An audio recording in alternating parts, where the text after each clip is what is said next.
Hi friends, my name is Sandra. If you have not been here before, welcome back to my channel. Today is another episode of creative journaling, and I have to apologize because I haven't really felt like doing these videos. Not because I haven't wanted to, I've just been extremely tired. I'll be 33 weeks pregnant here soon, and I've been just trying to get some naps during the day. It's just been one of those things. If you've been pregnant before, you can sympathize with me. So, we're going to get started. And I know that I talk about writing about positive stuff in my journal. And I know at one point I did get a little emotional when I was talking about my dad. And today is not really an emotional journal entry, it's more something that's been on my mind lately. And I also know that it's been on the minds of basically everybody that I've kind of come across, and that is stress. So what I want to do today is kind of not so much talk about stress and how it affects everybody as a whole or as a population, but more my experiences with it and what I do to relieve my stress. So the ways I do it is obviously not going to be the same as everybody else, but I'm just going to write. I might do some journaling, but I'm also just going to do it as like a kind of like a drawing experience where I draw out the things that help me relieve my stress. And especially for me right now, I've got a lot of things on my mind, and I know that there are different kinds of stressors, and I'm not going to get in depth. I'm not a psychologist, I'm not a doctor, but I can talk about how it relates to my experience and how I feel about it. So there's basically two kinds that I've kind of come across, where you've got chronic stress. It's that stress that will never go away. You feel like it builds and builds, and it usually relates to money, truthfully, because if you never have enough money, it's a chronic stress. You worry about it every single day of your life. So sometimes for me, I think the thing that most helps me deal with that is balancing a budget. So I'm actually going to write out the word stress, and this time I'm not even going to be playing music or anything like that.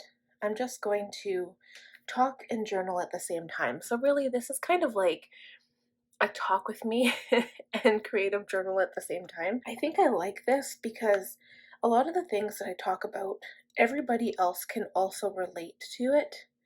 It's not just me that's going through these things, even though, obviously everybody's stress is different. And I'm going to use my Sakura Koi coloring brush. I am actually going to try my Statler pigment liners. Helen Colebrook uses these, and I haven't actually used them yet. It actually says 12 hours cap off, so that's actually pretty good.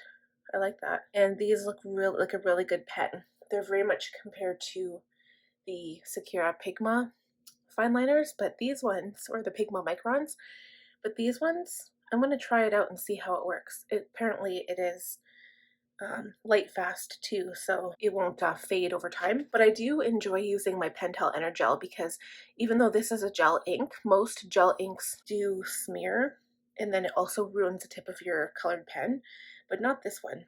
This is really nice, actually. I used to be a huge fan of the Pilot G2, and I still am, but these are my next favorite. Or maybe these have become my new favorite, I don't know. But anyway, I'm using my Sakura Koi coloring brush pen just to give the page a little bit of color. So when it comes to money stress or stressing about money, I do like to budget. So I'm going to draw money. It's not going to look like money. I'm just going to draw mostly just kind of symbols. I'm not going to focus on being very artistic here. So with money, it's always very, very difficult. So when you talk about a budget, it's like people wonder how to budget. And I noticed that the first thing that made me save money was meal planning. And I've had this discussion with my sister actually. And meal planning, it seems easy once you start, but it's not that easy. It's hard coming up with meal ideas. And first of all, it's also hard if you don't like to cook, if you don't enjoy cooking, it's like one of those tasks like vacuuming or unloading the dishwasher that people just hate doing. I mean, how many of you can agree with me that you hate doing certain chores, right? I know that again, they're different for everybody, but my pet peeve used to be folding the laundry, emptying the dishwasher, and vacuuming. I still don't like vacuuming, but I have come to terms with folding the laundry because now that I'm a stay-at-home mom, I have more time on my hands, so I do have more time to fold laundry. And the dishwasher, well, it needs to be done. So I think using my Cultivate What Matters goal planner kind of helped with that, and it set it as a goal to be cleaner, just to try to tidy up more every day. And so I think it's a mindset change. I think you just got to wrap your head around it and say, well, if I don't do it, who's going to do it? Or if you can arrange in your household to have someone else help you out with it, that's great too. Or take turns. But with the budget, meal planning has really become a saving grace for me, because what I used to do is go to the store without a grocery list, buy tons of vegetables, buy tons of different meat. Meat's fine because you can freeze it, but vegetables don't freeze well, especially the fresh ones like celery and stuff like that, unless you buy them frozen or unless you want to go to a lot of prep work to freeze the vegetables. So what I've done is, like, as you can see on every single planning video I do in my Erin Condren. If you are curious, I can link my latest one. I will be filming a new one tomorrow too, so just keep that in mind. That will be from March 8th to the 14th. But I pick a meal that my family will eat because that's important. You don't want it to go to waste. And then and I do this before grocery shopping. So usually I do my meal planning on Friday when I do my planning for the week. And then Sunday or Monday, we go out and we get the groceries.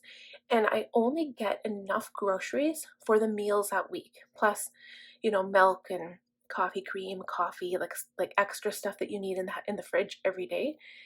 And it has been a lifesaver, and it's saved so much money. So getting back to the budget thing is basically you have a paycheck, you have a certain amount of money, say you have $1,000, and you have bills, obviously. So say that takes up, $700 of that $1,000.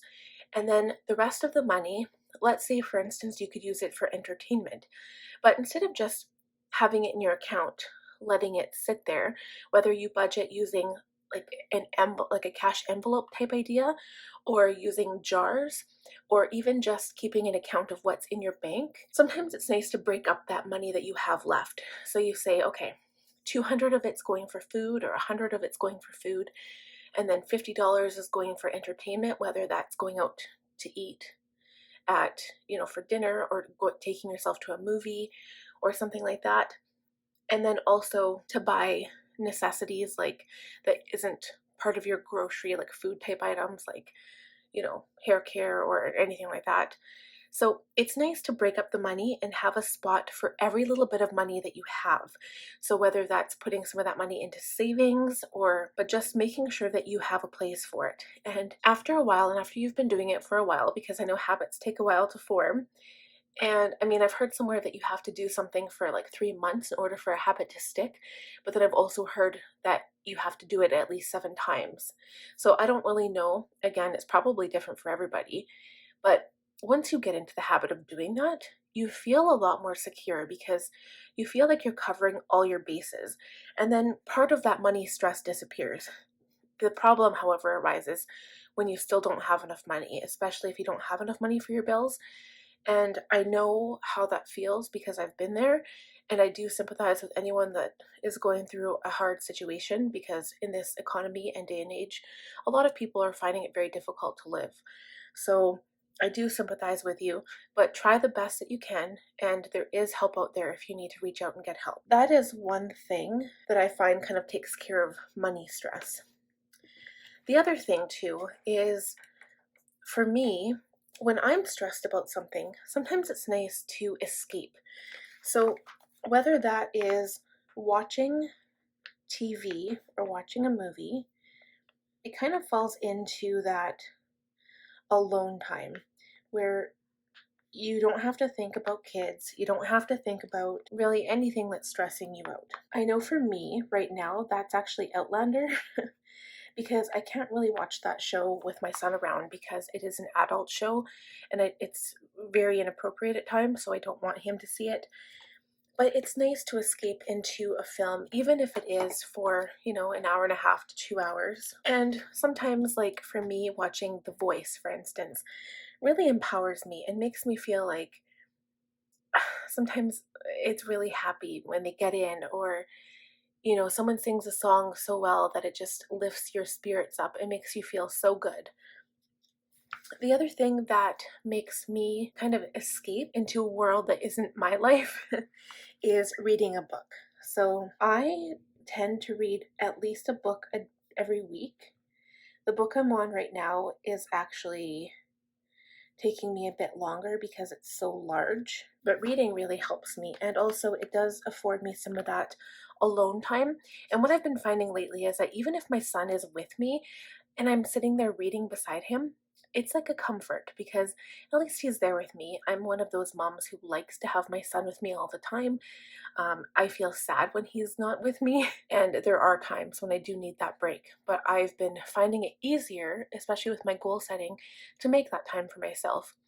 And I find that I'm finding a really good balance. So I like when he's home with me, but when I'm reading beside him, it's still an outlet for me that I can escape to this world and just kind of forget about my problems for a little while. Another thing that helps me tremendously is actually singing. And I was going to add this after, but singing for me, and mind you, I don't have a lot of that right at the moment because usually I go to karaoke every weekend, or I used to. And lately I haven't felt like going because the music is too loud and my baby, she doesn't like it. She jumps and kicks and hurts me a lot because it's too scary for her, I think. But I'm not comfortable sitting anymore for long periods of time. And also, I can't get enough air in my lungs right now to sing. And I've been so uncomfortable. I haven't really wanted to leave the house. But that is one of my main things is I love to sing. And I find that it relaxes me. It makes me feel good. And I'm not a songwriter. I haven't come up with any of my own songs. But if you do that, it is a form of poetry and it's a way to also relax. So if you do like to write songs, that's also a good form of kind of escaping. That's karaoke and singing. And then another way is, and this is probably my most important way of kind of escaping, is basically writing in my journal. My journal is kind of my lifeline. I think I went without it all of Christmas, and I don't really know why that is. I can't really explain it. I think I was uninspired by the journal that I was writing in at the time. But writing something with your hand instead of typing it, because I did try typing a journal type entry on my computer once. It's not the same for me. I spend enough time on my computer editing these videos for you guys that takes care of my wanting to type. But writing with a pen or a pencil or whatever in a notebook on paper, it almost reduces stress in a different type of way. And not only that, but I feel like I can tell my journal anything, and I write down everything that's worrying me or bugging me or how I'm feeling, or even writing about the day's events, because then I find I look back and I can reflect on it. And reflection is a huge part of it for me. Reflection on past events. So sometimes for me, writing in my journal is almost like dreaming. So when sometimes if you've ever had this happen to you, you'll be dreaming, or say you'll be experiencing a problem or an issue, and then you dream and you wake up the next day and all of a sudden you find a solution or a different way of thinking about the problem. And that's kind of what journaling is for me, because if I write it down and I go back later and read it, and then I try to figure out why I was feeling that particular feeling in that moment, sometimes it gives me a greater insight to myself and to why I feel that way. And it's interesting because I think I've been journaling since I was 8 years old. So It's been a long time, and there's always been times when it's been off and on, but probably the past 5 years, it's been every day except for over Christmas. And it helps me deal with my problems and deal with issues. A lot of people find that exercise is way better for you, and it is good for you, definitely physically. Does get your heart rate up there, which is perfect. But I'm not a huge avid gym goer. Not that I don't believe in it. When I had a membership, I just didn't go. So it was such a waste of money for me. And I get my exercise in other ways by walking or whatever. But journaling for me helps me more than exercising ever did. So, and I mean more in a mental capacity where it made me feel better. So that is how I deal with a lot of my stress, is by journaling and writing it out. And now I know a lot of people don't have the patience or the time for that, or you don't like writing. So if that's the case, why don't you try typing it out in your, like, a computer? Open like a new page and just start typing journal entries. And if that doesn't work, you could also try an audio recorder and then talk about how your day is going and how you're feeling. And then you can to it after, like when you're in a different mood, and play it back and reflect on it that way. Whatever you do, whatever method you choose to use, reflection is probably the most important part of it, because you need to think about why you felt that way. And even the remembered emotion, it can trigger more emotion. So it's quite interesting. So another thing that I didn't really think about until right now, when I said the word trigger emotion, I'm actually going to write that down. Also a form of stress. You know how when you smell a scent and you remember it from a particular memory, that's what I do. I haven't made any videos about this yet, but I have tons of different perfumes. And I was going to make a perfume collection video just to show how many perfumes I have and like what kinds and what I like. And I noticed that when I wear a particular perfume, it brings me back to a certain time in my life that I recall smelling that scent before, because scent is one of the biggest triggers of memories and emotion. And especially if it's a good positive time in your life, that's a good way to bring back, um, kind of get rid of stress and to bring back some positivity. So I'm going to try to draw a bottle of perfume. We'll see how it goes. You know what? I wonder if that's the underlying reason why I buy so many different kinds. That could very well be, because each scent triggers a different emotion.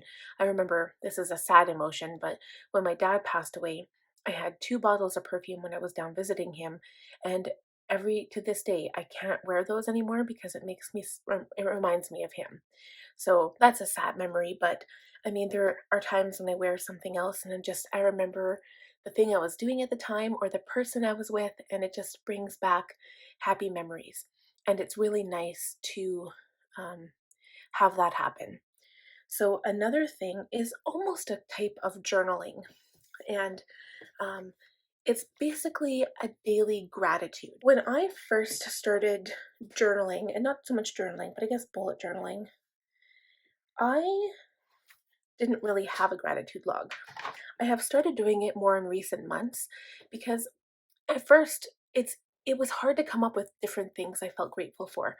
So, you can only be grateful so many times for, your boyfriend or your husband or your children or your parents, or I can say I'm grateful for coffee, something as simple as that. But every day it is very beneficial for the human mind to think of something that you're grateful for.